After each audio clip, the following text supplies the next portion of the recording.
Assalamualaikum warahmatullahi wabarakatuh. Baiklah, pada video kali ini kita akan mempelajari tentang cara mengoperasikan komputer tanpa mouse.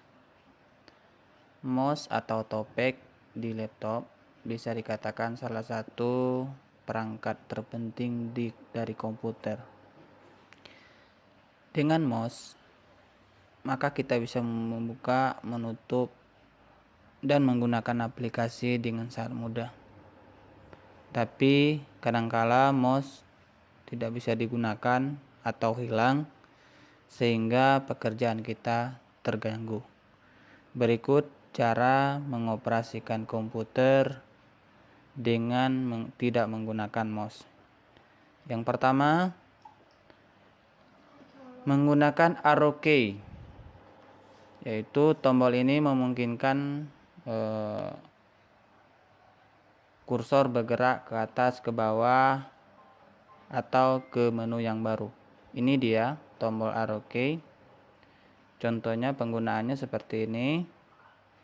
Ini jika kita tekan tombol ke atas, maka kursornya akan bergerak ke atas.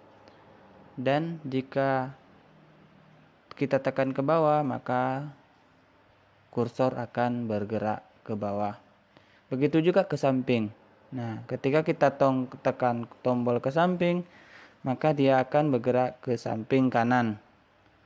Begitu juga sebaliknya, jika kita tekan ke samping kiri, maka dia akan bergerak perlahan ke samping kiri. Oke, ini dia. Dalam gambar nampak sekali, jika kita tekan tombol ini, maka dia akan bergerak tombol ini ke atas. Ya, jika kita tekan tombol ini ke bawah, maka dia akan bergerak ke bawah. Jika ini kita tekan ke samping, maka dia akan bergerak ke samping kiri dan ke samping kanan. Langkah 1. Langkah yang kedua yaitu kita menggunakan enter untuk menjalankan perintah atau mengkonfirmasi dialog. Caranya, ketika setelah kita tulis misalnya seperti ini. Kita tulis, kita sampai ke penghujung baris. Kita mau ke baris selanjutnya. Kita tinggal enter. Kita enter seperti ini. Enter. Nah, dia akan baris-baris yang kita tulis dia akan ke bawah. Ini menggunakan tombol enter.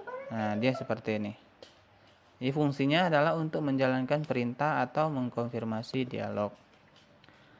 Kemudian yang ketiga adalah kita menggunakan spasi bar, yaitu berfungsi untuk menjaga jarak antar kata atau pengetikan, menjalankan, dan turn off untuk memutar suara atau video.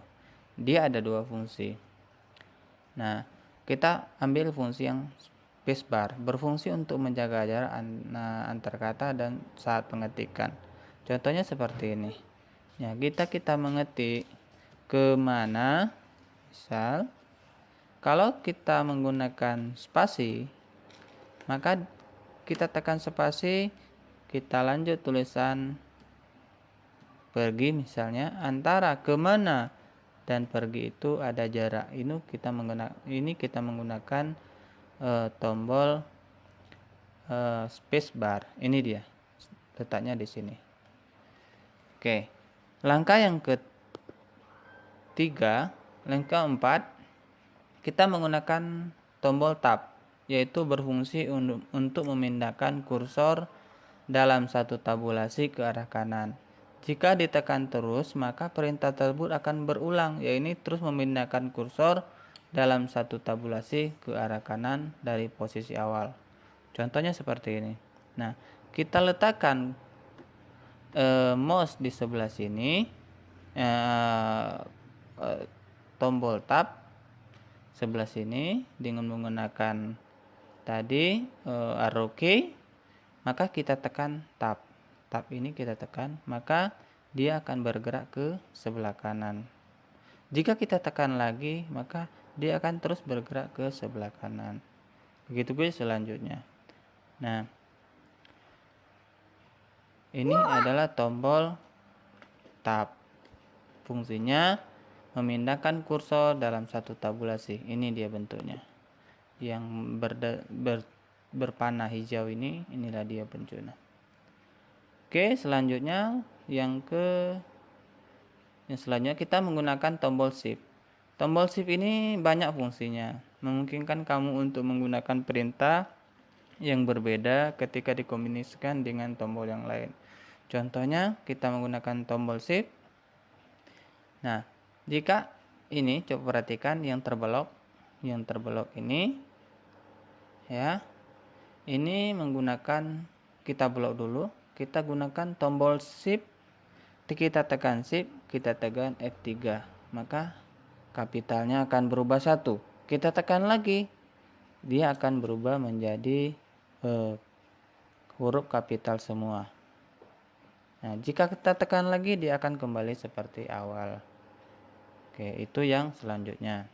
Ada lagi shift. Jika kita menggunakan shift, maka kita tekan shift, kita tekan E misalnya, dia huruf kecil.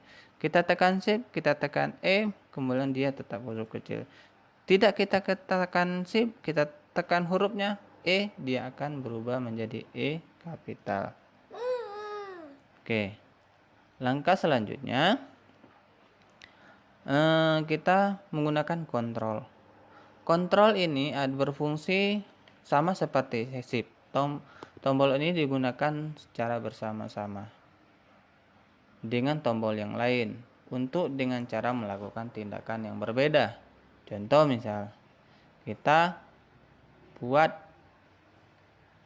blok misalnya kontrol, ketika tekan kontrol, kita tahan, kita tambah dengan huruf A, maka dia akan terblok semua. Ya. Kemudian kita menulis misalnya, menulis kemana pergi kamu. Nah, kita tekan kontrol, ya, kita tekan kontrol, ya, kita tekan Z, maka akan kembali tulisan kamunya akan hilang. Artinya tekan kontrol ditambah Z itu membatalkan perintah. Oke. Apalagi misal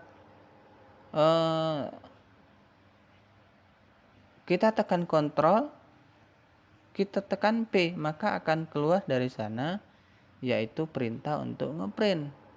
Nah, begitu juga dengan shift tadi, dia tidak bisa digunakan secara tunggal, tetapi digunakan secara bersama-sama. Selanjutnya poin yang ke-6 yaitu menggunakan window key. Window key ini artinya langkah dasar untuk memindahkan program-program. Contohnya seperti ini. Kita tekan window key, maka akan keluar layar seperti ini. Kita pindah ke Microsoft Excel, Microsoft Word, atau aplikasi-aplikasi lainnya, tinggal kita menggunakan window key. Selanjutnya kita bantu dengan akan dilanjutkan pekerjaannya dengan menggunakan arrow key. Yang terakhir adalah menggunakan backdown. Nah, backdown ini berfungsi sebagai pemindah kursor dari atas ke bawah, sama seperti arrow key tadi. Kalau backdown ini berarti kalau seandainya ini di sini kita buat perintah, maka kita tekan backdown, maka dia langsung ke bawah langsung. Jika kita langsung mau kembali ke atas, kita tinggal tekan back up ke atas. Dia bekerja di sini. Nah, di sini di dua ini, backdown dan backup. Artinya secara keseluruhan dengan menggunakan 7 langkah ini kita bisa mengoperasikan komputer tanpa menggunakan mouse. Walaupun mouse kita hilang, tapi kita masih bisa bekerja dengan semaksimal mungkin. Terima kasih. Jangan lupa dukungan tombol like dan subscribe-nya untuk perkembangan channel ini selanjutnya. Terima kasih.